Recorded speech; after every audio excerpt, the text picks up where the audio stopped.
ਜੀ। ਵਾਹਿਗੁਰੂ ਜੀ ਕਾ ਖਾਲਸਾ,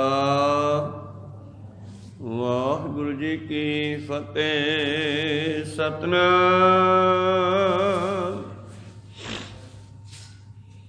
ਸ੍ਰੀ ਵਾਹਿਗੁਰੂ ਸਾਹਿਬ ਜੀਓ।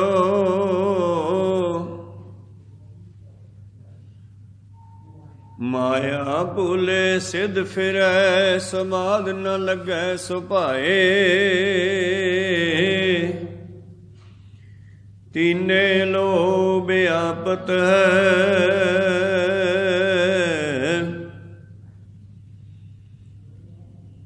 ਅਦਕ ਰਹੀ ਲਪਟਾਏ। ਬਿਨ ਗੁਰ ਮੁਕਤ ਨ ਪਾਈਐ, ਨਾ ਦੁਬਿਧਾ ਮਾਇਆ ਜਾਏ। ਬਿਨ ਗੁਰ ਮੁਕਤ ਨ ਪਾਈਐ, ਨਾ ਦੁਬਿਧਾ ਮਾਇਆ ਜਾਏ। ਵਾਹਿਗੁਰੂ ਜੀ ਕਾ ਖਾਲਸਾ, ਵਾਹਿਗੁਰੂ ਜੀ ਕੀ ਫਤਿਹ। ਆਓ ਗੁਰੂ ਪਿਆਰੇ, ਗੁਰੂ ਸਵਾਰੇ, ਸਤਸੰਗੀ ਜਣੋ, ਰੋਜ਼ਾਨਾ ਦੀ ਤਰ੍ਹਾਂ ਪਾਤਸ਼ਾਹ ਜੀ ਕੀ ਅਪਾਰ ਕਿਰਪਾ ਬਖਸ਼ਿਸ਼ ਦਾ ਸਦਕਾ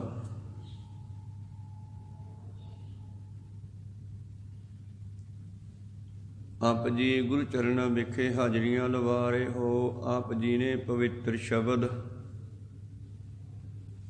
ਜੋ ਨਿਮਾਣਿਆਂ ਦੇ ਮਾਣ, ਨਿਤਾਣਿਆਂ ਦੇ ਧਾਨ, ਸਤਿਗੁਰੂ ਸ੍ਰੀ ਗੁਰੂ ਅਮਰਦਾਸ ਮਹਾਰਾਜ ਜੀ ਦਾ ਉਚਾਰਨ ਕੀਤਾ ਹੋਇਆ ਸਰਵਣ ਕੀਤਾ।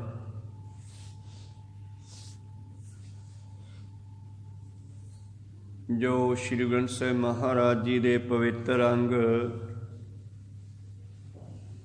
67 ਉੱਪਰ ਸੁਭਾਏਮਾਨ ਹੈ।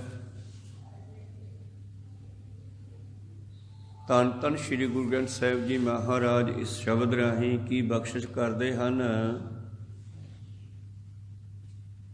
ਕਿ ਜੋ ਪਰਮੇਸ਼ਰ ਦੀ ਬਣਾਈ ਹੋਈ ਮਾਇਆ ਤਿੰਨਾਂ ਲੋਕਾਂ ਵਿੱਚ ਵਿਆਪਕ ਹੈ, ਤਿੰਨਾਂ ਲੋਕਾਂ ਵਿੱਚ ਵਰਤ ਰਹੀ ਹੈ, ਜਿਸ ਦਾ ਤਿੰਨਾਂ ਲੋਕਾਂ ਉੱਤੇ ਅਸਰ ਹੈ।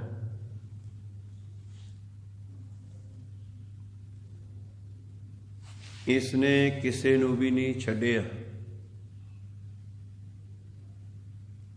ਦੇਵ ਲੋਕ, ਦੈਂਤ ਲੋਕ ਤੇ ਮਾਤ ਲੋਕ, ਇਨ੍ਹਾਂ ਤਿੰਨਾਂ ਲੋਕਾਂ ਦੀ ਵਿਆਪਤ ਹੈ। ਜੇ ਇਸ ਤੋਂ ਕੋਈ ਬਚਿਆ ਹੈ ਤਾਂ ਗੁਰੂ ਦੀ ਕਿਰਪਾ ਨਾਲ ਬਚਿਆ। ਇਸ ਸ਼ਬਦ ਦਾ ਚੌਥਾ ਪਦਾ ਪਿਛਲੇ ਦਿਨੀ ਆਪਾਂ ਸਰਵਣ ਕੀਤਾ ਸੀ। ਮਾਇਆ ਮੋਹ ਚੁਕਾਇਆ, ਗੁਰਮਤੀ ਸਹਿਜ ਸੁਭਾਏ। ਇਸ ਮਾਇਆ ਦੇ ਮੋਹ ਤੋਂ ਬਚ ਗਏ, ਗੁਰੂ ਦੀ ਮੱਤ ਲੈ ਕੇ ਸਹਿਜੇ ਹੀ। ਜਿਨ੍ਹਾਂ ਨੇ ਗੁਰਮਤਿ ਗ੍ਰਹਿਣ ਕਰ ਲਈ ਉਹ ਬਚ ਗਏ, ਅਤੇ ਜਿਨ੍ਹਾਂ ਨੇ ਨਹੀਂ ਗ੍ਰਹਿਣ ਕੀਤੀ ਉਹਨਾਂ ਬਾਰੇ ਪ੍ਰੀਤਮ ਕਹਿੰਦੇ, ਬਿਨ ਸ਼ਬਦ ਜਗ ਦੁਖੀਆ ਫਿਰੇ, ਮਨ ਮੁੱਖਾਂ ਨੂੰ ਕੋਈ ਖਾਏ। ਮਨੁੱਖ ਸੋਚਦਾ ਕਿ ਮੈਂ ਭੋਗ ਰਿਹਾ ਹਾਂ ਮਾਇਆ ਨੂੰ, ਪਰ ਮਾਇਆ ਜਿਹੜੀ ਹੈ ਮਨੁੱਖ ਨੂੰ ਭੋਗ ਜਾਂਦੀ ਹੈ, ਖਾ ਜਾਂਦੀ ਹੈ। ਇਹ ਆਪ ਤਾਂ ਮਰਦੀ ਨਹੀਂ, ਪਰ ਮਾਇਆ ਨੂੰ ਭੋਗਣ ਵਾਲੇ ਮਰ ਜਾਂਦੇ ਹਨ।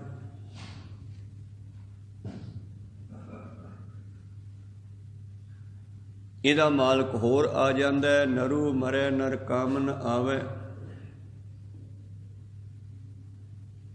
ਮਨੁੱਖਾ ਜੀਵਨ ਖਤਮ ਹੋ ਜਾਂਦਾ ਹੈ ਇਹਨਾਂ ਔਗਣਾਂ ਕਰਕੇ। ਜਦੋਂ ਮਨੁੱਖ ਦੇ ਅੰਦਰੋਂ ਗੁਣ ਖਤਮ ਹੋ ਜਾਂਦੇ ਆ ਤੇ ਫਿਰ ਪਾਤਸ਼ਾਹ ਜੀ ਨੇ ਇੱਥੇ ਮਨੁੱਖ ਨਾਲੋਂ ਪਸ਼ੂਆਂ ਨੂੰ ਚੰਗੇ ਕਹਿ ਦਿੱਤਾ। ਪਸ਼ੂ ਮਰੈ ਦਸ ਕਾਸ ਸਵਾਰੈ। ਇਸ ਮਾਇਆ ਦੇ ਪ੍ਰਭਾਵ ਕਰਕੇ ਹੀ ਮਨੁੱਖ ਜਿਹੜਾ ਹੈ ਪਸ਼ੂ ਬਿਰਤੀ ਵਿੱਚ ਚਲਿਆ ਜਾਂਦਾ। ਇਨ ਮਾਇਆ ਜਗਦੀਸ਼ ਗੁਸਾਈ ਤੁਮਰੇ ਚਰਨ ਵਿਸਾਰੇ। ਇਸ ਮਾਇਆ ਨੇ ਜੀਵ ਨੂੰ ਪਰਮਾਤਮਾ ਦੇ ਚਰਨਾਂ ਤੋਂ ਦੂਰ ਕਰ ਦਿੱਤਾ।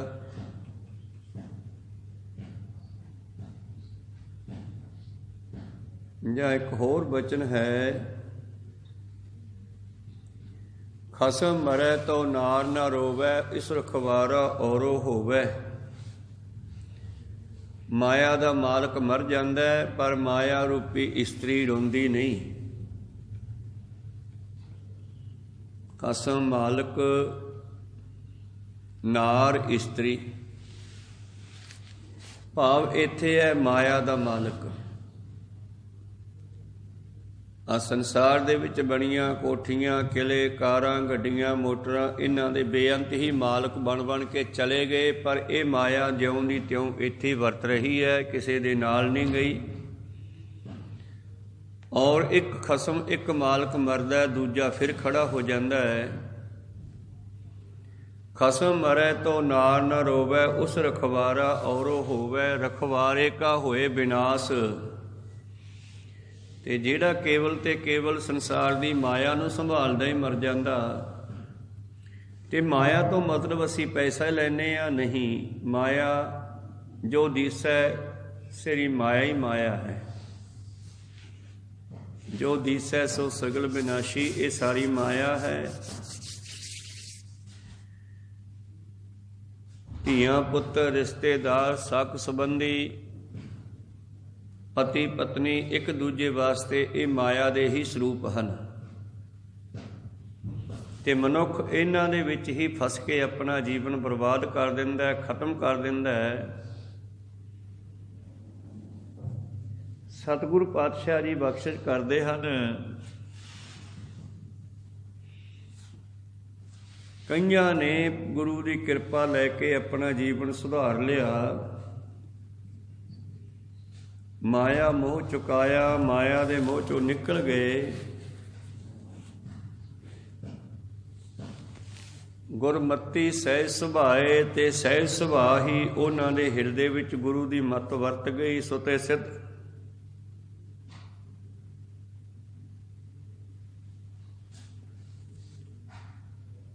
ਆਪਣਾ ਜੀਵਨ ਬਤੀਤ ਕਰਦੇ ਹੈ।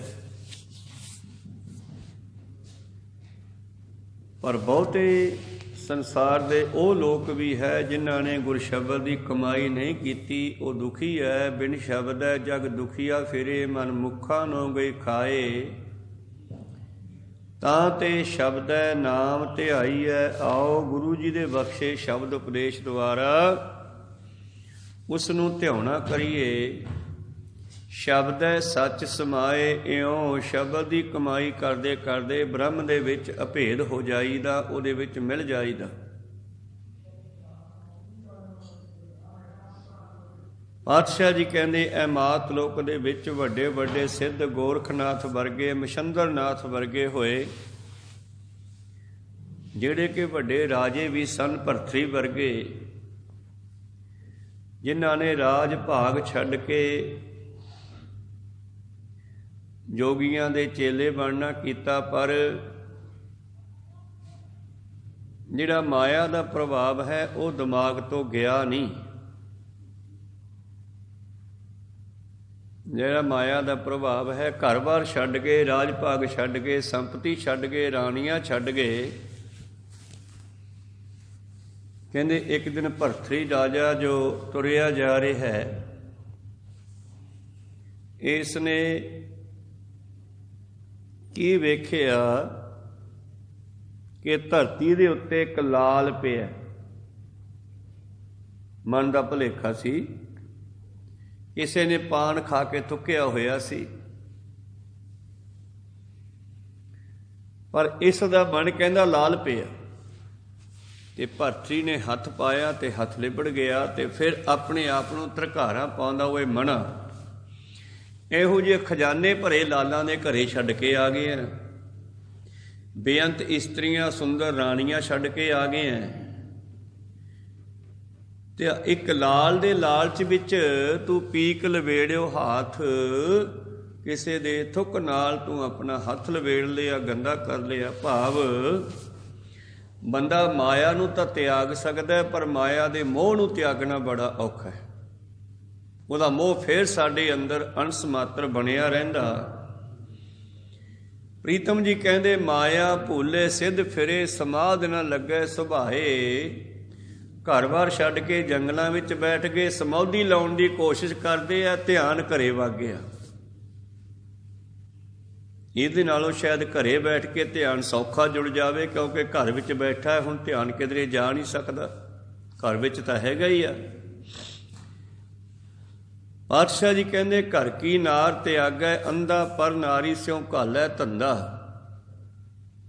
ਘਰ-ਬਾਰ ਛੱਡ ਕੇ, ਆਪਣੀ ਇਸਤਰੀ, ਆਪਣਾ ਪਰਿਵਾਰ ਛੱਡ ਕੇ ਜੰਗਲਾਂ ਨੂੰ ਚਲਿਆ ਗਿਆ, ਰੱਬ ਨੂੰ ਪਾਵਾਂਗੇ, ਪਰ ਉੱਥੇ ਜਾ ਕੇ ਫਿਰ ਵਿਸ਼ੇ ਵਿਕਾਰਾਂ ਵਿੱਚ ਫਸ ਗਿਆ। ਮਛੰਦਰਨਾਥ ਦੀ ਗੱਲ ਕਰੀਏ, ਗੋਰਖਨਾਥ ਦਾ ਗੁਰੂ ਸੀ ਮਛੰਦਰਨਾਥ, ਔਰ ਇਹ ਨਾਥ ਬਣ ਗਿਆ। ਸਮਾਂ ਬਤੀਤ ਹੁੰਦਾ ਗਿਆ, ਅੱਗੇ ਚੱਲ ਕੇ ਇੱਕ ਵਾਰ ਕਹਿੰਦੇ ਕੋਈ ਰਾਜਾ ਮਰ ਗਿਆ, ਤੇ ਉਹ ਰਾਜਾ ਜਿਹੜਾ ਹੈ ਇਹ ਮਛੰਦਰਨਾਥ ਸਰੀਰ ਬਦਲ ਲੈਂਦਾ ਸੀਗਾ, ਰਿੱਧੀਆਂ ਸਿੱਧੀਆਂ ਨਾਲ ਆਪਣੀ ਰੂਹ ਨੂੰ ਕੱਢ ਕੇ ਦੂਜੇ ਸਰੀਰ 'ਚ ਪਾ ਸਕਦਾ ਸੀਗਾ। ਤੇ ਇਸ ਮਛੰਦਰਨਾਥ ਨੇ ਵੇਖਿਆ ਉਹ ਰਾਜੇ ਦੀਆਂ ਬੜੀਆਂ ਰਾਣੀਆਂ, ਰਾਜਾ ਤਾਂ ਮਰ ਗਿਆ, ਕਿਉਂ ਨਾ ਆਪਾਂ ਉਹਦੇ ਸਰੀਰ ਵਿੱਚ ਵੜ ਜਾਈਏ। ਤੇ ਮਛੰਦਰਨਾਥ ਨੇ ਕਹਿੰਦੇ ਆਪਣਾ ਸਰੀਰ ਕਿਧਰੇ ਪਹਾੜਾਂ ਤੇ ਤਿਆਗਿਆ, ਤੇ ਜਾ ਕੇ ਉਹ ਰਾਜੇ ਦੇ ਸਰੀਰ 'ਚ ਵੜ ਗਿਆ। ਵਜ਼ੀਰਾਂ ਨੇ ਦੇਖਿਆ ਵੀ ਰਾਜਾ ਜਿਉਂਦਾ ਹੋ ਗਿਆ, ਠੀਕ ਹੋ ਗਿਆ, ਬੇਹੋਸ਼ੀ ਟੁੱਟ ਗਈ ਲੱਗਦਾ, ਔਰ ਸਾਰੇ ਵਜ਼ੀਰ ਮੰਤਰੀ ਉਸੇ ਤਰ੍ਹਾਂ ਰਾਜੇ ਨੂੰ ਰਾਜਾ ਮੰਨਣ ਲੱਗੇ। ਪਰ ਮਛੰਦਰਨਾਥ ਆਪਣੇ ਭੋਗਾਂ ਵਿੱਚ ਫਸ ਗਿਆ, ਵਿਸ਼ੇ ਵਿਕਾਰਾਂ ਦਾ ਮਾਰਿਆ ਉੱਥੇ ਜਾ ਫਸਿਆ। ਤੇ ਕਾਫੀ ਸਮੇਂ ਦੇ ਬਾਅਦ ਕਹਿੰਦੇ ਗੋਰਖਨਾਥ ਨੂੰ ਪਤਾ ਲੱਗ ਗਿਆ ਮੇਰਾ ਜਿਹੜਾ ਗੁਰੂ ਹੈ ਮਛੰਦਰਨਾਥ, ਉਹ ਕਾਮ ਵਾਸ਼ਨਾ ਦੇ ਕਰਕੇ ਫਲਾਣੇ ਰਾਜੇ ਦੇ ਵਿੱਚ ਰਾਜ ਵਿੱਚ ਚਲਿਆ ਗਿਆ, ਤੇ ਉਸ ਰਾਜੇ ਨੇ ਸਰੀਰ ਛੱਡ ਦਿੱਤਾ ਸੀ, ਉਹ ਮਰ ਗਿਆ ਸੀ, ਉਹਦੇ ਸਰੀਰ ਦੇ ਵਿੱਚ ਪ੍ਰਵੇਸ਼ ਕਰਕੇ ਤੇ ਉਸ ਦਾ ਰਾਜ ਭਾਗ ਭੋਗ ਰਿਹਾ ਹੈ। ਇਹਦਾ ਮਤਲਬ ਮੇਰਾ ਜਿਹੜਾ ਉਸਤਾਦ ਸੀ, ਜਿਹੜਾ ਮੇਰਾ ਗੁਰੂ ਸੀ, ਉਹ ਦੁਬਾਰੇ ਫਸ ਗਿਆ, ਹੁਣ ਇਹਨੂੰ ਕੱਢਣਾ ਚਾਹੀਦਾ। ਔਰ ਉਸ ਨੇ ਰਾਜ ਤੇ ਬਹਿੰਦਿਆਂ ਹੀ ਕਲਾਨ ਕਰਤਾ ਵੀ ਕੋਈ ਕੰਨ ਪਾਟਾ ਜੋਗੀ ਆਪਣੇ ਇਲਾਕੇ 'ਚ ਨਹੀਂ ਆਉਣਾ ਚਾਹੀਦਾ, ਵੀ ਪਛਾਣ ਲੈਣਗੇ ਮੈਨੂੰ।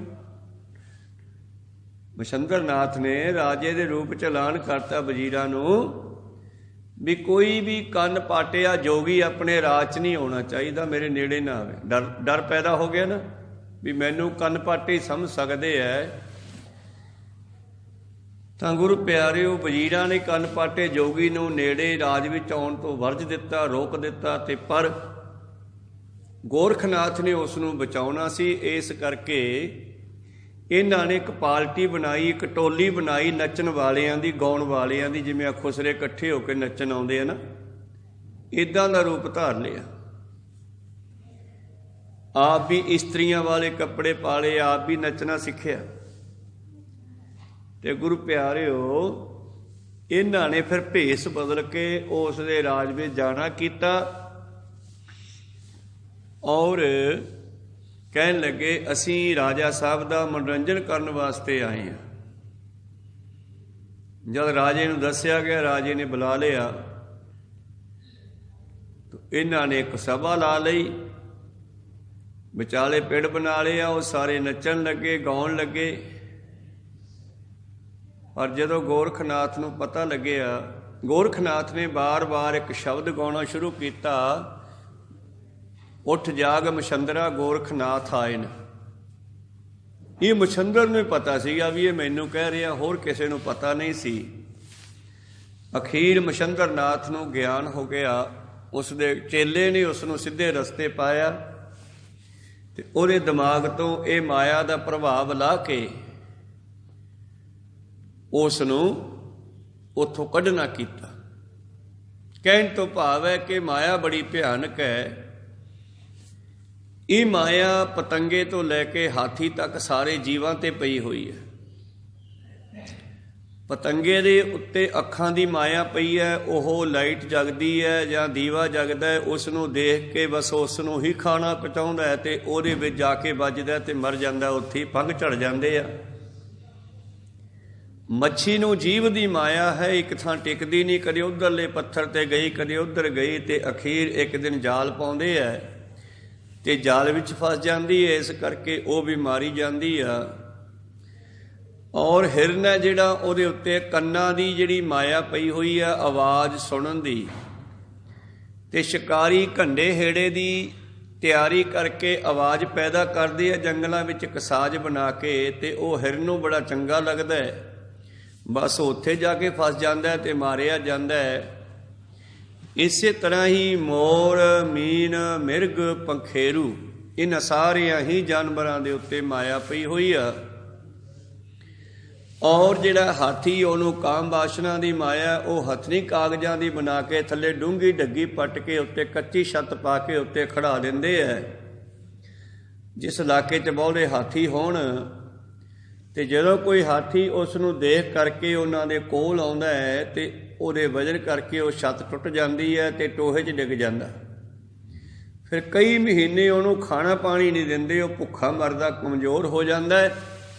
ਫਿਰ ਉਹਦੇ ਵਿੱਚੋਂ ਰੇਵ ਰਸਤਾ ਬਣਾ ਕੇ, ਰੈਂਪ ਬਣਾ ਕੇ ਉਹਨੂੰ ਬਾਹਰ ਕੱਢ ਲੈਂਦੇ ਆ, ਫਿਰ ਆਪਣੀ ਕੁੰਡੀ ਨਾਲ ਚਲਾਉਂਦੇ ਆ ਕਮਜ਼ੋਰ ਕਰਕੇ। ਇਸੇ ਤਰ੍ਹਾਂ ਹੀ ਮਨੁੱਖ ਦੇ ਉੱਤੇ 5 ਤਰ੍ਹਾਂ ਦੀ ਮਾਇਆ ਹੈ।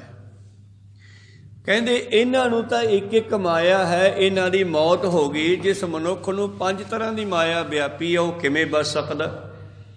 ਭਾਵ ਇਹਦਾ ਬਚਣਾ ਤਾਂ ਬਹੁਤਾ ਹੀ ਮੁਸ਼ਕਲ ਹੈ। ਇਸ ਕਰਕੇ ਬਿਨ ਸ਼ਬਦੈ ਜਗ ਦੁਖੀਆ ਫਿਰੇ, ਮਨ ਮੁੱਖਾਂ ਨੂੰ ਗਈ ਖਾਏ। ਇਹ ਮਾਇਆ ਜਿਹੜੀ ਹੈ ਗੁਰੂ ਦੇ ਗਿਆਨ ਤੋਂ ਬਗੈਰ ਜਿਹੜਾ ਹੈ ਉਸ ਨੂੰ ਖਾ ਜਾਂਦੀ ਹੈ। ਜਿਹੜਾ ਮਨ ਮਤ ਨਾਲ ਚੱਲਦਾ ਹੈ, ਮਨ ਮੁਖਤਾ ਨਾਲ ਚੱਲਦਾ ਹੈ। ਇਸ ਤਰ੍ਹਾਂ ਸਤਿਗੁਰੂ ਪਾਤਸ਼ਾਹ ਜੀ ਨੇ ਵੀ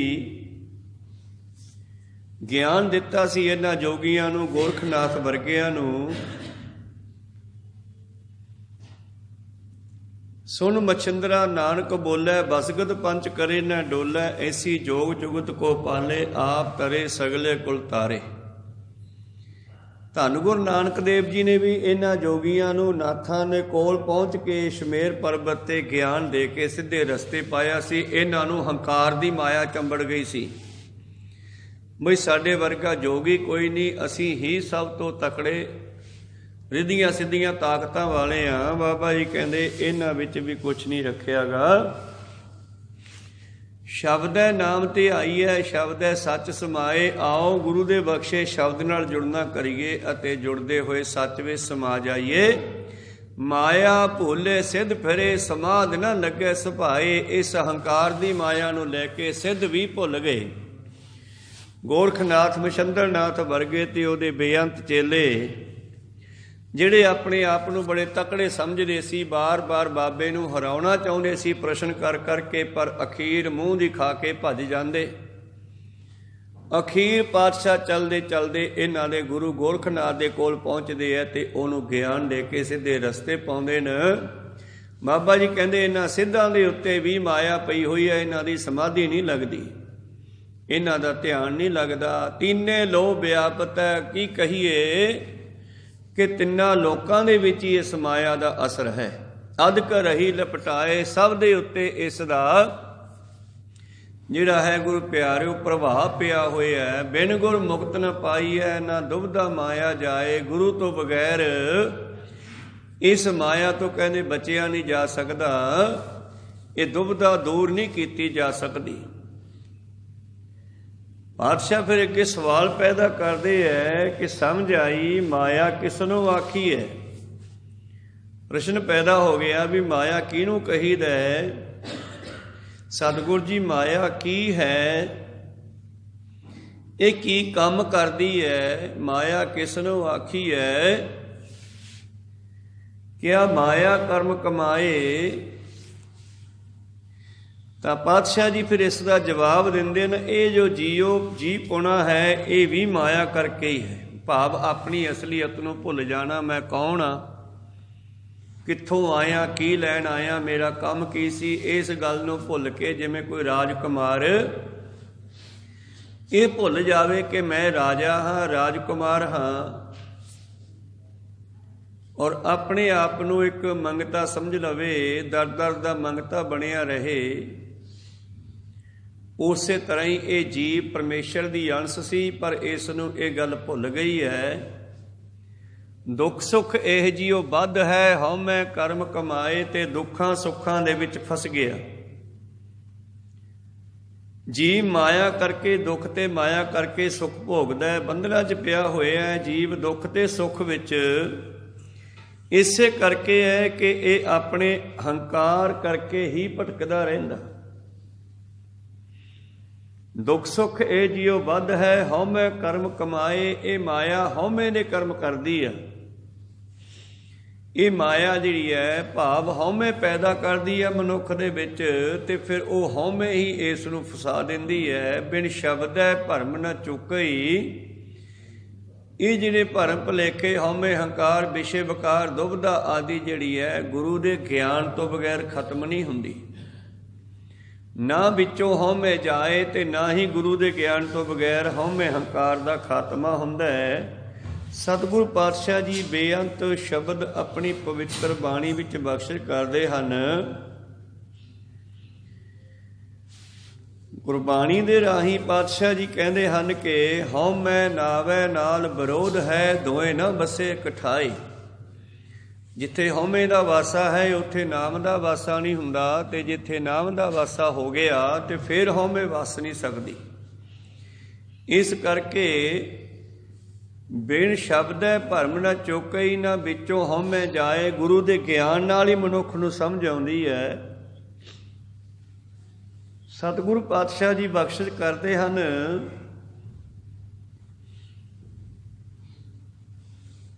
ਬਿਨ ਪ੍ਰੀਤੀ ਭਗਤ ਨ ਹੋਵੀ, ਬਿਨ ਸ਼ਬਦੈ ਥਾਏ ਨ ਪਾਏ। ਤੇ ਇਹ ਜਿਹੜੀ ਹੈ ਸ਼ਬਦ ਦੀ ਭਗਤੀ ਹੈ, ਇਹ ਵੀ ਪ੍ਰੇਮ ਨਾਲ ਹੁੰਦੀ ਆ। ਪ੍ਰੇਮ ਤੋਂ ਬਗੈਰ ਭਗਤੀ ਨਹੀਂ ਹੁੰਦੀ, ਤੇ ਭਗਤੀ ਤੋਂ ਬਗੈਰ ਗਿਆਨ ਨਹੀਂ ਆਉਂਦਾ, ਤੇ ਗਿਆਨ ਤੋਂ ਬਗੈਰ ਹੰਕਾਰ ਖਤਮ ਨਹੀਂ ਹੁੰਦਾ। ਮਨੁੱਖ ਆਪਣੇ ਆਪ ਨੂੰ ਵੱਡਾ ਸਮਝਦਾ, ਤੇ ਜਦੋਂ ਆਪਣੇ ਤੋਂ ਵੱਡੇ ਕਿਸ ਨੂੰ ਵੇਖਦਾ ਫਿਰ ਇਹਦਾ ਹੰਕਾਰ ਖਤਮ ਹੋ ਜਾਂਦਾ। ਜਦੋਂ ਉਹ ਆਪਣੇ ਤੋਂ ਵੱਡਾ ਕਿਸੇ ਨੂੰ ਵੇਖਦਾ ਫਿਰ ਉਹਦਾ ਹੰਕਾਰ ਖਤਮ ਹੋ ਜਾਂਦਾ ਹੈ। ਭਾਵ ਮਨੁੱਖ ਦਾ ਹੰਕਾਰ ਉਦੋਂ ਖਤਮ ਹੁੰਦਾ ਜਦੋਂ ਗੁਰੂ ਗਿਆਨ ਦਿੰਦਾ ਕਿਸੇ ਵੀ ਢੰਗ ਦੇ ਨਾਲ, ਔਰ ਉਹਨੂੰ ਆਤਮਿਕ ਸੁੱਖ ਪ੍ਰਾਪਤ ਹੋ ਜਾਂਦਾ ਹੈ। ਜਿਵੇਂ ਸੁਖਮਨੀ ਸਾਹਿਬ ਦਾ ਬਚਨ ਹੈ, ਸੁਖੀ ਵਸੈ ਮਸਕੀਨੀਆਂ, ਆਪ ਨਿਵਾਰ ਤਲੇ, ਵੱਡੇ ਵੱਡੇ ਅਹੰਕਾਰੀਆ, ਨਾਨਕ ਗਰਭ ਗਲੇ। ਮਸਕੀਨੀਆਂ ਇੱਕ ਪਹਿਲਵਾਨ ਹੈ, ਘੁਲਣ ਵਾਲਾ ਮੱਲ ਹੈ। ਤੇ ਪਿੰਡਾਂ ਦੇ ਵਿੱਚ ਗੁਰੂ ਪਿਆਰਿਓ ਛਿੰਝ ਪੈਂਦੀ ਹੈ, ਮੱਲਾਂ ਅਖਾੜਾ ਰਚਿਆ, ਮੱਲ ਆਉਂਦੇ ਆ, ਘੋਲ ਵਿਖਾਉਂਦੇ ਆ, ਕੋਈ ਜਿੱਤ ਜਾਂਦਾ, ਕੋਈ ਹਾਰ ਜਾਂਦਾ, ਕੋਈ ਢਹਿ ਜਾਂਦਾ, ਕੋਈ ਢਾਹ ਦਿੰਦਾ। ਕਹਿੰਦੇ ਇੱਕ ਵਾਰ ਇਸੇ ਤਰ੍ਹਾਂ ਮੱਲਾਂ ਦੇ ਘੋਲ ਬੰਨੇ ਆ ਨਗਰ ਦੇ ਵਿੱਚ, ਤੇ ਧੰਨ ਧੰਨ ਸ੍ਰੀ ਗੁਰੂ ਪੰਜਵੇਂ ਪਾਤਸ਼ਾਹ ਜੀ ਉਸ ਇਲਾਕੇ ਦੇ ਵਿੱਚ ਸੰਗਤਾਂ ਦੇ ਘਰ, ਸੰਗਤਾਂ ਸਮੇਤ ਕਦੇ ਕਿਸੇ ਦੇ ਘਰ ਕਦੇ ਕਿਸੇ ਦੇ ਘਰੇ ਜਲ ਪਾਣੀ ਦੀ ਸੇਵਾ ਕੀਤੀ ਜਾਂਦੀ ਆ। ਸਾਰੇ ਨਗਰ ਨਿਵਾਸੀਆਂ ਨੇ ਵਾਰੀ ਵਾਰੀ ਆਪਣੇ ਘਰ ਲਿਜਾ ਕਰਕੇ ਸਤਿਗੁਰਾਂ ਦੀ ਤੇ ਸੰਗਤਾਂ ਦੀ ਸੇਵਾ ਕਰਨੀ ਚਾਹੀ, ਕਰਦੇ ਆ। ਇਹ ਗਰੀਬ ਜਿਹਾ ਸਿੱਖ, ਉਹਦੇ ਮਨ ਵਿੱਚ ਵੀ ਇੱਛਾ ਜਾਗੀ ਕਿ ਮੈਂ ਵੀ ਗੁਰੂ ਸਾਹਿਬ ਨੂੰ ਘਰੇ ਲੈ ਕੇ ਜਾਵਾਂ ਤੇ ਸਾਡਾ ਵੀ ਭਲਾ ਹੋ ਜਾਵੇ, ਔਰ ਮੈਂ ਵੀ ਜਲ ਪਾਣੀ ਨਾਲ ਸੇਵਾ ਕਰਾਂ। ਪਰ ਘਰ ਵਿੱਚ ਗਰੀਬੀ ਬਹੁਤ ਸੀ, ਖਵਾਵਾਂ ਕੀ? ਤਾਂ ਗੁਰੂ ਪਿਆਰਿਓ ਉਹ ਸਿੱਖ ਦੇ ਮਨ ਵਿੱਚ ਐਸੀ ਦੁਬਿਧਾ ਪੈਦਾ ਹੋ ਗਈ ਕਿ ਜੇ ਮੈਂ ਸਿੱਖ ਹੁੰਦਿਆਂ ਹੋਇਆਂ ਗੁਰੂ ਦੀ ਸੇਵਾ ਨਹੀਂ ਕਰ ਸਕਦਾ ਫਿਰ ਮੈਂ ਕਾਹਦਾ ਸਿੱਖ ਹਾਂ, ਇਹਦੂ ਤਾਂ ਮਰ ਜਾਵਾਂ। ਇਹੋ ਜਿਹੇ ਖਿਆਲ ਦਿਮਾਗ ਵਿੱਚ ਚੱਲਣ ਲੱਗੇ ਤੇ ਕੁਦਰਤੀ ਉਹਨਾਂ ਦਿਨਾਂ ਦੇ ਵਿੱਚ ਘੋਲ ਬੰਨੇ ਹੋਏ ਸੀ ਪਿੰਡ ਵਿੱਚ, ਤੇ ਉਹਨਾਂ ਘੋਲਾਂ ਦੇ ਵਿੱਚ ਜਿਹੜਾ ਸਭ ਤੋਂ ਵੱਡਾ ਘੋਲ ਪਹਿਲਵਾਨ ਹੁੰਦਾ ਸੀ ਉਹ ਝੰਡੀ ਦਿੰਦੇ ਸੀ, ਉਸ ਨੂੰ ਗਿਫਟ ਦਿੰਦੇ ਸੀ। ਅੱਜ ਕੱਲ੍ਹ ਵੀ ਇਨਾਮ ਦਿੰਦੇ ਆ, ਉਦੋਂ ਝੰਡੀ ਕਹਿੰਦੇ ਸੀ। ਭਾਵ ਇੱਕ ਰੁਮਾਲ ਦੇ ਵਿੱਚ ਪੈਸੇ ਬੰਨ੍ਹ ਕੇ ਉੱਥੇ ਵਿਚਾਲੇ ਝੰਡੀ ਗੱਡੀ ਜਾਂਦੀ। ਜਿਹੜਾ ਸਭ ਤੋਂ ਤਕੜਾ ਪਹਿਲਵਾਨ ਹੁੰਦਾ, ਜਿਹਨੂੰ ਕੋਈ ਢਾਹ ਨਾ ਸਕਦਾ, ਉਹ ਝੰਡੀ ਉਸ ਨੂੰ ਦਿੱਤੀ ਜਾਂਦੀ। ਕਹਿੰਦੇ ਸਿੱਖ ਵੀ ਮਾੜਕੂ ਜੇ ਸਰੀਰ ਦਾ, ਕਹਿਰੇ ਜੇ ਸਰੀਰ ਦਾ, ਚਲਿਆ ਗਿਆ ਉਹ ਭੋਲਾਂ ਦੇ ਵਿੱਚ। ਜਿਹੜਾ ਉੱਥੇ ਸਭ ਤੋਂ ਤਕੜਾ ਮੱਲ ਸੀ, ਉਹਨੇ ਗੇੜਾ ਦਿੱਤਾ ਕੱਪੜੇ ਲਾ ਕੇ ਘੁਲਣ ਵਾਸਤੇ, ਆਓ ਬਈ ਕਿਹੜਾ ਆਉਂਦਾ। ਕਿਉਂਕਿ ਤਕੜਾ ਬਹੁਤ ਸੀਗਾ। ਮਾਲਵੇ ਦੇ ਵਿੱਚ ਇੱਕ ਬਿਜਲੀ ਪਹਿਲਵਾਨ ਹੁੰਦਾ ਸੀ, ਉਹ ਬੜਾ ਤਕੜਾ ਸਮਝਿਆ ਜਾਂਦਾ ਸੀਗਾ। ਤਾਂ ਗੁਰੂ ਪਿਆਰਿਓ, ਕਹਿੰਦੇ ਜਦੋਂ ਕੋਈ ਵੀ ਉਹਦੇ ਸਾਹਮਣੇ ਨਾ ਆਇਆ ਤੇ ਇਹ ਸਿੱਖ ਜਿਹੜਾ ਹੈ ਵਿਚਾਲੇ ਚਲਿਆ ਗਿਆ। ਕਹਿੰਦਾ ਮੈਂ ਘੁਲੂੰਗਾ।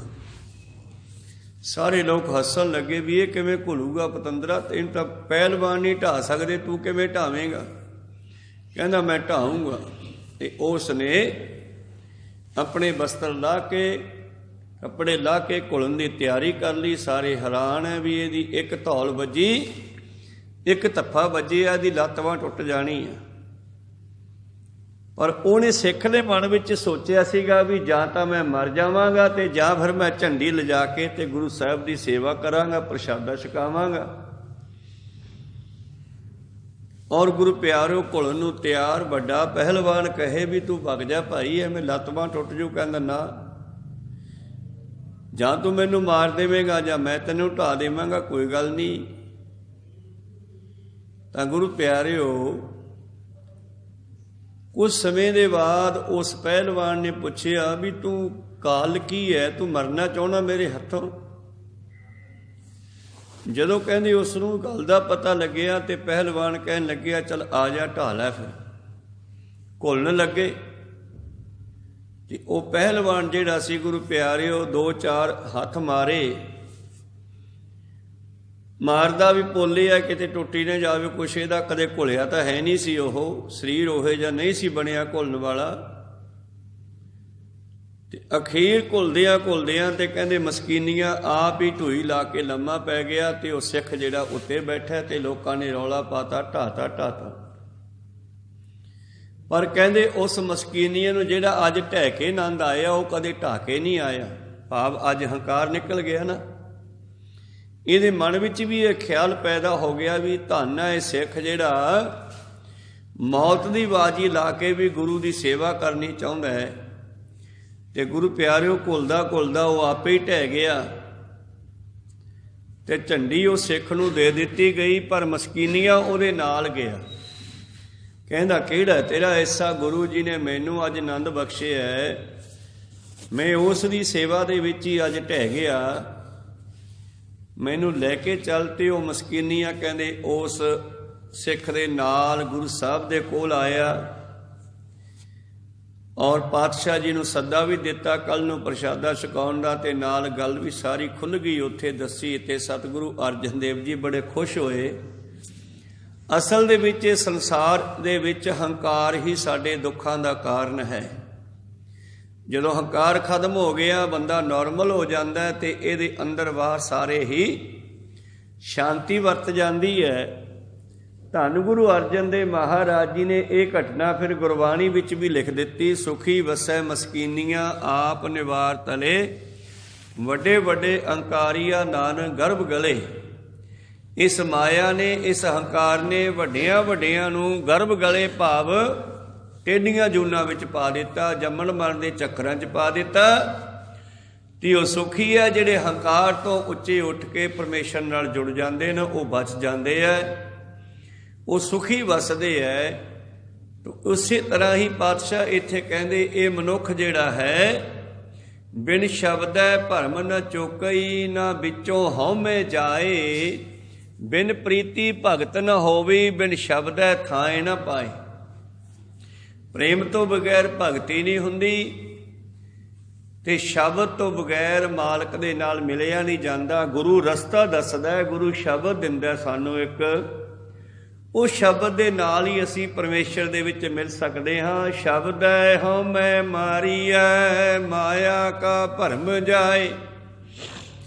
ਜਿਹੜਾ ਸਾਡੀਆਂ ਅੱਖਾਂ ਤੇ ਝੌਲਾ ਪਿਆ ਹੋਇਆ ਮਾਇਆ ਦਾ, ਚੌਂਦੀ ਲੱਗੀ ਹੋਈ ਹੈ ਮਾਇਆ ਕਰਕੇ। ਜਿਵੇਂ ਸੁਪਨੇ ਦੇ ਵਿੱਚ ਕਿਸੇ ਨੂੰ ਸੁਪਨਾ ਆਉਂਦਾ ਤੇ ਉਹ ਬੰਦਾ ਅਮੀਰ ਹੋ ਜਾਂਦਾ, ਸੁਪਨੇ ਵਿੱਚ ਕੋਈ ਤਕੜੀ ਚੰਗੀ ਚੀਜ਼ ਉਹਨੂੰ ਪ੍ਰਾਪਤ ਹੋ ਜਾਂਦੀ ਆ।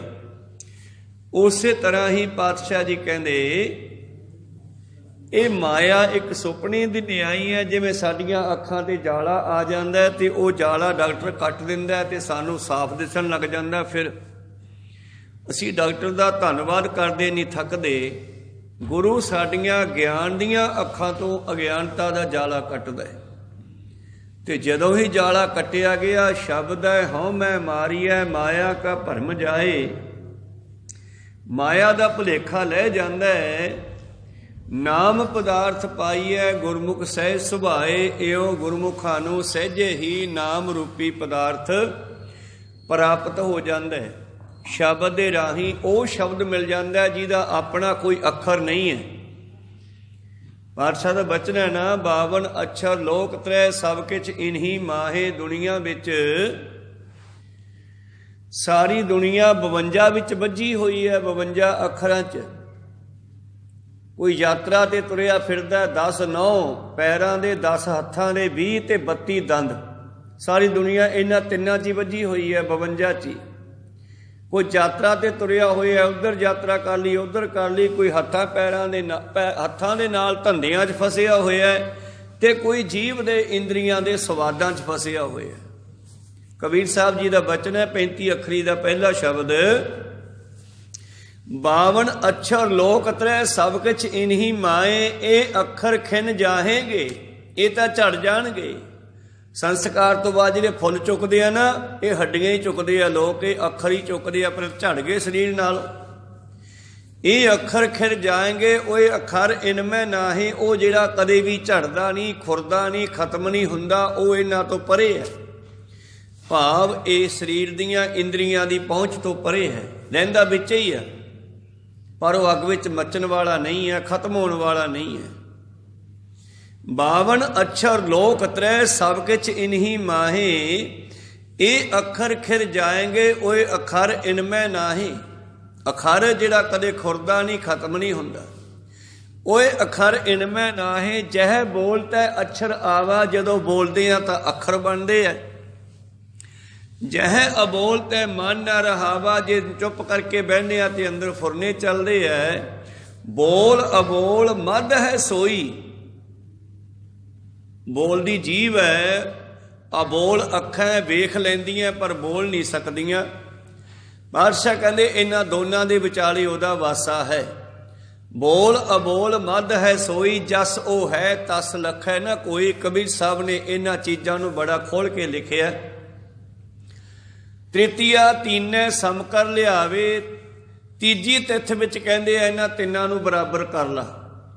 ਤ੍ਰਿਤੀਆ ਤੀਨੈ ਸਮ ਕਰ ਲਿਆਵੇ, ਆਨੰਦ ਮੂਲ ਪਰਮ ਪਦ ਪਾਵੇ। ਇਸ ਕਰਕੇ ਇਹ ਸਮ ਹੋਣਗੇ ਗੁਰੂ ਦੇ ਸ਼ਬਦ ਨਾਲ, ਰਸਨਾ ਦੇ ਨਾਲ ਸ਼ਬਦ ਉਚਾਰਿਆ ਜਾਵੇਗਾ ਵਾਹਿਗੁਰੂ। ਕੰਨਾਂ ਦੇ ਨਾਲ ਉਸੀ ਆਵਾਜ਼ ਨੂੰ ਸੁਣਨਾ ਚਾਹੀਏ ਔਰ ਨੇਤਰਾਂ ਦੇ ਨਾਲ ਦੇਖਣਾ ਚਾਹੀਏ। ਇਸ ਤਰ੍ਹਾਂ ਇਹ ਤਿੰਨੇ, ਇਹ ਪੰਜੇ ਇਕੱਠੇ ਹੋ ਗਏ। ਤਿੰਨ ਵੀ ਕਿਹਾ, ਸੁਣਨਾ, ਦੇਖਣਾ, ਬੋਲਣਾ। ਪੰਜ ਵੀ ਕਿਹਾ, 2 ਅੱਖਾਂ 2 ਕੰਨ ਤੇ 1 ਜੀਵ। ਇਹਨਾਂ ਪੰਜਾਂ ਨੂੰ ਇੱਕ ਧਿਆਨ ਤੇ ਇਕੱਠਾ ਕਰਨਾ। ਪ੍ਰੀਤਮ ਜੀ ਕਹਿੰਦੇ ਧੁਨ ਮੈਂ ਧਿਆਨ, ਧਿਆਨ ਮੈਂ ਜਾਣਿਆ ਗੁਰਮੁਖ ਅਕਥ ਕਹਾਣੀ। ਜਿਨ੍ਹਾਂ ਨੇ ਧੁਨ ਦੇ ਵਿੱਚ ਧਿਆਨ ਲਾ ਕੇ ਬੈਠਣਾ ਕੀਤਾ, ਉਹਨਾਂ ਨੂੰ ਇਸ ਅਕਥ ਕਹਾਣੀ ਦੀ ਸਮਝ ਆ ਗਈ। ਗੁਰਮੁਖ ਅਕਥ ਕਹਾਣੀ। ਇਸ ਕਰਕੇ ਸ਼ਬਦ ਨਾਲ ਪ੍ਰੀਤੀ ਪਾਉਣੀ ਬੜੀ ਜ਼ਰੂਰੀ ਆ। ਬਿਨ ਪ੍ਰੀਤੀ ਭਗਤ ਨ ਹੋਵੀ, ਬਿਨ ਸ਼ਬਦੈ ਥਾਏ ਨ ਪਾਈ। ਪੰਚਾਂ ਕਾ ਗੁਰ ਏਕ ਧਿਆਨ, ਗੁਰੂ ਦਾ ਬਖਸ਼ਿਆ ਜਿਹੜਾ ਸ਼ਬਦ ਹੈ ਇਹਨਾਂ ਪੰਜਾਂ ਨੂੰ ਇਕੱਠੇ ਕਰ ਦਿੰਦਾ। ਪੰਜ ਪ੍ਰਮਾਨ, ਪੰਜ ਪ੍ਰਧਾਨ, ਪੰਚਾਂ ਕਾ ਗੁਰ ਏਕ ਧਿਆਨ। ਮੇਰੇ ਪ੍ਰੀਤਮ ਜੀ ਕਹਿੰਦੇ ਸ਼ਬਦ ਹੈ ਹਉ ਮੈਂ ਮਾਰੀਐ ਮਾਇਆ ਕਾ ਭਰਮ ਜਾਏ। ਜਦੋਂ ਅਸੀਂ ਸ਼ਬਦ ਨਾਲ ਜੁੜਦੇ ਹਾਂ, ਫਿਰ ਜਿਹੜੀ ਇਹ ਹਉਮੈ ਹੈ ਇਹ ਖਤਮ ਹੁੰਦੀ ਹੈ ਮਨੁੱਖ ਦੇ ਅੰਦਰੋਂ। ਜਿਹੜਾ ਮਾਇਆ ਦਾ ਪਰਦਾ ਉਹ ਲਹਿ ਜਾਂਦਾ ਹੈ।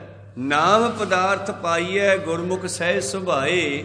ਉਹ ਨਾਮ ਰੂਪੀ ਪਦਾਰਥ ਫਿਰ ਸਹਿਜੇ ਹੀ ਸਾਨੂੰ ਪ੍ਰਾਪਤ ਹੋ ਜਾਂਦਾ ਹੈ। ਬਿਨ ਗੁਰ ਗੁਣ ਨਾ ਜਾਪਣੀ, ਬਿਨ ਗੁਣ ਭਗਤ ਨਾ ਹੋਏ। ਗੁਰੂ ਤੋਂ ਬਗੈਰ ਮਨੁੱਖ ਦੇ ਅੰਦਰ ਗੁਣ ਪੈਦਾ ਨਹੀਂ ਹੁੰਦੇ ਤੇ ਗੁਣਾਂ ਤੋਂ ਬਗੈਰ ਭਗਤੀ ਨਹੀਂ ਹੁੰਦੀ। ਬਿਨ ਗੁਣ ਕੀਤੈ ਭਗਤ ਨਾ ਹੋਏ। ਭਾਵ ਗੁਣ ਤੋਂ ਭਾਵ ਹੈ ਜੀਵਨ ਦਾ ਚਾਲ ਚੱਲਣ ਇਹ ਵੀ ਚੰਗਾ ਹੋਣਾ ਚਾਹੀਦਾ। ਕੋ ਸਤਿਨਾਮ। ਜੇ ਸਾਡਾ ਚਾਲ ਚੱਲਣ ਚੰਗਾ ਨਹੀਂ ਹੈ ਫਿਰ ਵੀ ਸਾਡੀ ਭਗਤੀ ਪ੍ਰਵਾਨ ਨਹੀਂ ਹੁੰਦੀ। ਫਿਰ ਤਾਂ ਉਹ ਹਾਲਤ ਹੋ ਗਈ ਜਿਵੇਂ ਬਗਲੇ ਦਾ ਸੁਭਾਅ ਹੈ ਤਾਂ ਉਹ ਵੀ ਹੰਸ ਵਰਗਾ ਚਿੱਟਾ, ਅੱਖਾਂ ਮੀਚ ਕੇ ਵੀ ਬੈਠਦਾ ਹੈ, ਛੱਪੜ ਦੇ ਕਿਨਾਰੇ ਤੇ ਖੜ ਜਾਂਦਾ ਹੈ, ਇੱਕ ਲਾਤੇ ਵੀ ਖੜ ਜਾਂਦਾ ਹੈ।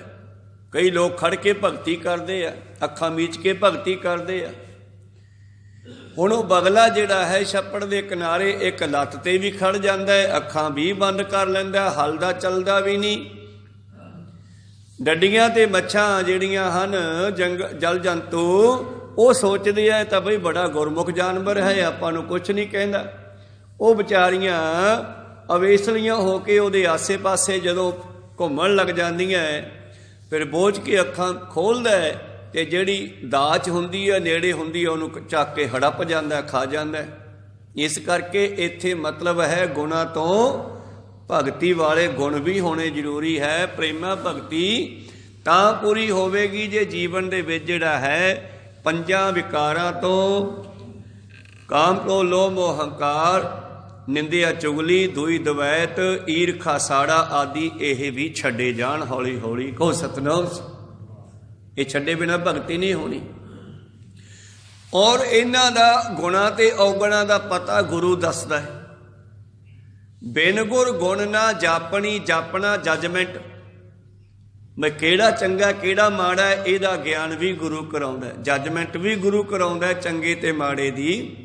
ਜਿਸ ਤਰ੍ਹਾਂ ਹੰਸ ਹੈ, ਹੁਣ ਹੈ ਤਾਂ ਉਹ ਵੀ ਚਿੱਟੇ ਰੰਗ ਦਾ। ਜਦੋਂ ਹੰਸ ਦੇ ਸਾਹਮਣੇ ਦੁੱਧ ਆ ਜਾਵੇ ਨਾ ਤੇ ਹੰਸ ਉਹਦੇ ਵਿੱਚ ਆਪਣੀ ਚੁੰਝ ਪਾਉਂਦਾ ਤੇ ਚੁੰਝ ਪੈਂਦਿਆਂ ਹੀ ਉਹ ਦੁੱਧ ਫਟ ਜਾਂਦਾ, ਪਾਣੀ ਅੱਡ ਹੋ ਜਾਂਦਾ, ਦੁੱਧ ਦੀਆਂ ਫੁੱਟੀਆਂ ਬਣ ਜਾਂਦੀਆਂ, ਦੁੱਧ ਦੀਆਂ ਫੁੱਟੀਆਂ ਖਾ ਜਾਂਦਾ, ਪਾਣੀ ਛੱਡ ਜਾਂਦਾ।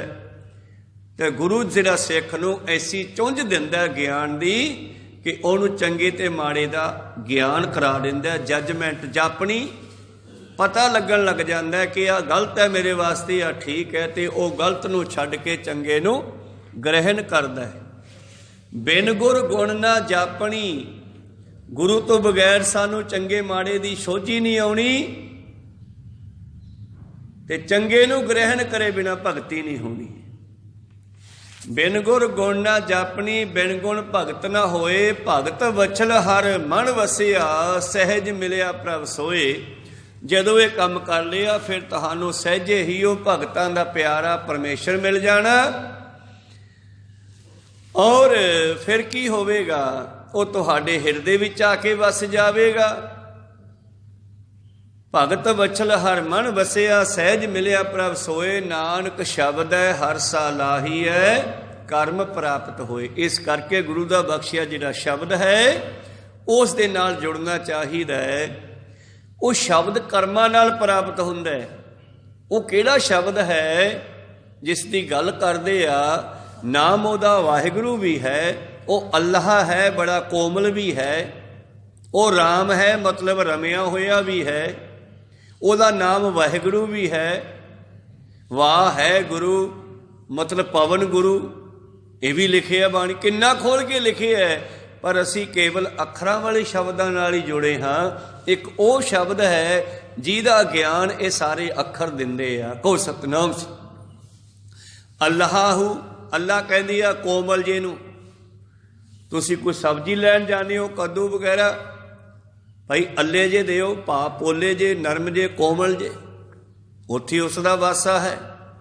ਅੱਲਾਹ ਉਹ ਬੜਾ ਕੋਮਲ ਹੈ, ਰਾਮ ਉਹ ਰਮਿਆ ਹੋਇਆ ਹੈ, ਵਾਹਿਗੁਰੂ ਉਹ ਗੁਰੂ ਹੈ। ਕਿੱਥੇ ਵਸਿਆ? ਪਵਨ ਦੇ ਵਿੱਚ, ਪਵਨ ਗੁਰੂ ਹੈ। ਕਿੰਨਾ ਖੋਲ ਕੇ ਲਿਖਿਆ ਹੋਇਆ। ਸਾਰੇ ਅੱਖਰ ਹੀ ਸਾਨੂੰ ਉਸ ਨਿਰੱਖਰ ਦੇ ਵੱਲ ਜਾਂਦੇ ਆ ਜਿਹੜਾ ਨਿਰੰਕਾਰ ਹੈ। ਉਸ ਆਕਾਰ ਤੋਂ ਰਹਿਤ ਹੈ ਜਿਹੜਾ ਇਹਨਾਂ ਅੱਖਰਾਂ ਦਾ ਫਿਰ ਆਕਾਰ ਬਣ ਗਿਆ। ਪਰ ਇਹਨਾਂ ਨੂੰ ਜਪਦੇ ਜਪਦੇ ਨਿਰੱਖਰ ਹੋਣਾ ਹੈ, ਉਸ ਦੇ ਨਾਲ ਮਿਲ ਜਾਣਾ ਹੈ, ਇੱਕ ਮਿਕ ਹੋ ਜਾਣਾ ਹੈ। ਤੂੰ ਕਰਤੇ ਤੂੰ ਭਇਆ, ਮੁਝ ਮੇ ਰਹਾ ਨਾ ਹੂੰ। ਹੁਣ ਤਾਂ ਤੂੰ ਕਹਿਣਾ ਵੀ ਬੰਦ ਹੋ ਗਿਆ। ਕੋ ਸਤਨਾਮ। ਮੇਰਾ ਰਾਮ ਮੁਝ ਕੋ ਭਜੇ, ਤਾਂ ਪਾਉ ਵਿਸ਼ਰਾਮ। ਹੁਣ ਤਾਂ ਅੰਦਰ ਚੱਲ ਪਿਆ, ਹੁਣ ਤਾਂ ਸ਼ਾਂਤੀ ਹੈ। ਕਬੀਰ ਸਾਹਿਬ ਜੀ ਕਹਿੰਦੇ ਹੁਣ ਤਾਂ ਉਸ ਦਾ ਨਾਮ ਜਪਦੇ ਜਪਦੇ ਉਹਦਾ ਹੀ ਰੂਪ ਹੋ ਗਿਆ। ਹੁਣ ਕਿਹਨੂੰ ਕਹੇ ਤੂੰ ਤੇ ਮੈਂ 'ਚ ਕੋਈ ਫਰਕ ਹੀ ਨਹੀਂ ਰਿਹਾ। ਤੋਹੀ ਮੋਹੀ ਮੋਹੀ ਤੋਹੀ ਅੰਤਰ ਕੈਸਾ, ਕਨਕ ਕਟਕ ਜਲ ਤਰੰਗ ਜੈਸਾ। ਪ੍ਰੀਤਮ ਜੀ ਕਹਿੰਦੇ ਨਾਨਕ ਸ਼ਬਦ ਹੈ ਹਰਸਾ ਲਾਹੀਐ। ਕਰਮ ਪ੍ਰਾਪਤ ਹੋਏ ਵੱਡੇ ਭਾਗਾਂ ਦੇ ਨਾਲ। ਕਰਮ ਪ੍ਰਾਪਤ ਹੋਏ, ਚੰਗੇ ਕਰਮ ਕੀਤੇ ਆ। ਸੇਵਾ ਤੇ ਸਿਮਰਨ ਦੋ ਚੰਗੇ ਕਰਮ ਹਨ। ਸਰਬ ਧਰਮ ਹੈ ਸ਼੍ਰੇਸ਼ਟ ਧਰਮ, ਹਰ ਕੋ ਨਾਮ ਜਪ ਨਿਰਮਲ ਕਰਮ।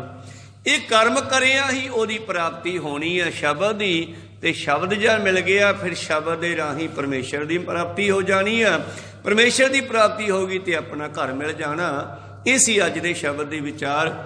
ਅਗਲਾ ਸ਼ਬਦ ਮਾਇਆ ਮੋਹ ਮੇਰੇ ਪ੍ਰਭ ਕੀਨਾ, ਆਪੇ ਭਰਮ ਭੁਲਾਏ। ਸਿੱਖ ਨੇ ਬੇਨਤੀ ਕੀਤੀ ਹੈ ਮਾਇਆ ਆਈ ਕਿੱਥੋਂ ਆ, ਮਹਾਰਾਜੇ ਤੋਂ ਕਿਵੇਂ ਬਚਿਆ ਜਾ ਸਕਦਾ ਹੈ। ਗੁਰੂ ਅਮਰਦਾਸ ਜੀ ਕਹਿੰਦੇ ਇਹ ਬਣਾਈ ਤਾਂ ਪਰਮੇਸ਼ਰ ਨਹੀਂ ਆ। ਕੋ ਸਤਨਾਮ ਸੀ, ਉਸੇ ਨਹੀਂ ਬਣਾਈ ਆ। ਅਸਲ ਦੇ ਵਿੱਚ ਦੋ ਪਾਰਟੀਆਂ ਤਿਆਰ ਕੀਤੀਆਂ, ਜਿਵੇਂ ਦੋ ਟੀਮਾਂ ਤਿਆਰ ਕੀਤੀਆਂ ਜਾਂਦੀਆਂ ਘੁਲਣ ਵਾਸਤੇ, ਕਬੱਡੀ ਖੇਡਣ ਵਾਸਤੇ। ਕੋਈ ਵੀ ਦੋ ਟੀਮਾਂ ਦੀ ਤਿਆਰੀ ਹੁੰਦੀ ਹੈ ਤੇ ਦੋਨਾਂ ਟੀਮਾਂ ਨੂੰ ਤਿਆਰ ਕਰਨ ਵਾਲਾ ਦੋਨਾਂ ਟੀਮਾਂ ਨੂੰ ਦੇਖਦਾ ਵੀ ਹੈ ਤੇ ਫਿਰ ਜਿਹੜੀ ਟੀਮ ਜਿੱਤ ਜਾਂਦੀ ਹੈ ਉਹਨੂੰ ਇਨਾਮ ਦੇ ਦਿੱਤਾ ਜਾਂਦਾ। ਪਰਮੇਸ਼ਰ ਨੇ ਵੀ ਦੋ ਟੀਮਾਂ ਤਿਆਰ ਕੀਤੀਆਂ, ਇੱਕ ਆਪਣੇ ਭਗਤਾਂ ਦੀ ਤੇ ਇੱਕ ਮਾਇਆ ਦੀ। ਦੋਨਾਂ ਨੂੰ ਘੁਲਾ ਦਿੱਤਾ।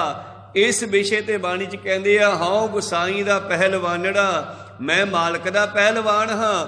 ਇੱਧਰ ਮੇਰੇ ਪਗਲਾ ਤੇ 5। ਹਉ ਗੁਸਾਈ ਦਾ ਪਹਿਲਵਾਨੜਾ, ਮੈਂ ਗੁਰਮਿਲ ਉੱਚ ਦੁਮਾਲੜਾ। ਸਭ ਹੋਈ ਛਿੰਝ ਇਕੱਠੀ ਆ, ਦੁਨੀਆ ਵੇਖਣ ਵਾਲੀ ਆ। ਗੁਰ ਥਾਪੀ ਦਿੱਤੀ ਕੰਡ ਜੀਓ, ਤੇ ਗੁਰੂ ਨੇ ਥਾਪਾ ਦੇਤਾ ਮੈਨੂੰ। ਕਹਿੰਦੇ ਤੂੰ ਇਹਨਾਂ 5 ਨੂੰ ਢਾਹ ਕੇ ਆ। ਕਹੋ ਸਤਨਾਮ। ਮੈਂ ਕੱਲਾ ਤੇ ਮਗਰ ਲਾਤੇ 5। ਤੇ ਅਖੀਰ ਗੁਰੂ ਦੀ ਥਾਪੀ ਦਾ ਸੜਕਾ, ਪੰਜੇ ਬੱਧੇ ਮਹਾਬਲੀ ਕਰ ਸੱਚਾ ਢੋਆ। ਆਪਣੇ ਚਰਨ ਚ ਪਾਏ ਅਨ ਵਿੱਚ ਦਇਓ ਖੜੋਆ।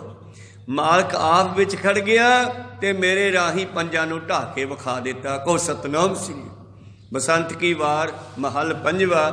ਹਰ ਕਾ ਨਾਮ ਧਿਆਏ ਕੈ ਹੋ ਹਰਿਆ ਭਾਈ। ਕਰਮ ਲਖੰਤੇ ਪਾਈ ਹੈ ਰੁੱਤ ਸੁਹਾਈ। ਵਾਨ ਤ੍ਰਿਣ ਤ੍ਰੈ ਭਵਨ ਮੌਲਿਆ, ਅੰਮ੍ਰਿਤ ਫਲ ਪਾਈ। ਮਿਲ ਸਾਧੂ, ਪਰਮੇਸ਼ਰ ਦੇ ਪਿਆਰਿਆਂ ਨੂੰ ਮਿਲ ਕੇ ਗੱਲ ਬਣਨੀ ਆ। ਮਿਲ ਸਾਧੂ ਸੁਖ ਉਪਜਿਆ, ਲੱਥੀ ਸ਼ਬਸ਼ਾਈ।